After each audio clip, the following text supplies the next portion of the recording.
Assalamualaikum warahmatullahi wabarakatuh. Assalatu wassalamu ala asrofil anbiya wal mursalin wa ala alihi washabihi ajmain amma ba'du. Pertama-tama marilah kita panjatkan puja dan puji syukur kita kehadirat Allah Subhanahu wa taala karena telah memberikan kita nikmat sehat dan nikmat iman. Salawat serta salam tak lupa kita sanjung agungkan kepada junjungan kita Nabi Muhammad Sallallahu Alaihi Wasallam. Di sini saya Kurnesa Fitri Salahuddin, NPM 2221020285 dari HTN kelas K, ingin menyampaikan materi ketujuh yang berjudul Al-Quran sebagai sumber hukum serta sunnah dan fungsinya terhadap Al-Quran.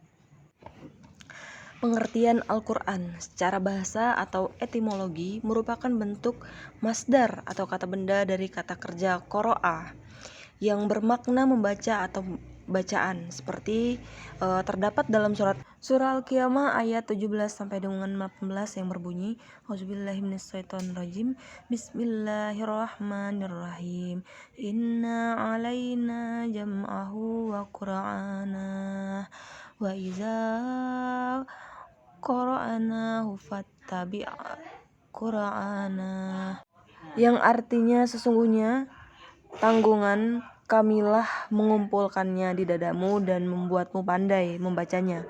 Apabila kami telah selesai membacakannya, maka ikutilah bacaan itu. Sunnah dan fungsinya terhadap Al-Quran. Allah Subhanahu wa Ta'ala telah menurunkan syariat-syariat kepada umat manusia dengan diturunkannya secara berangsur-angsur supaya menjadi pedoman hidup agar selamat baik di dunia maupun di akhirat.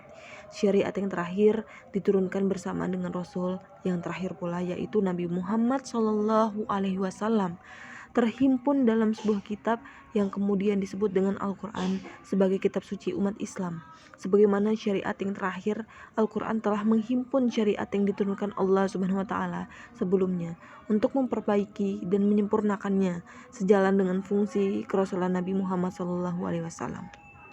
Fungsi sunnah terhadap Al-Quran. Terdapat 3 fungsi sunnah terhadap Al-Quran. Pertama, sunnah menggunakan pesan-pesan hukum yang terkandung dalam Al-Quran. Yang kedua, sunnah menjelaskan dan menjabarkan pesan-pesan hukum.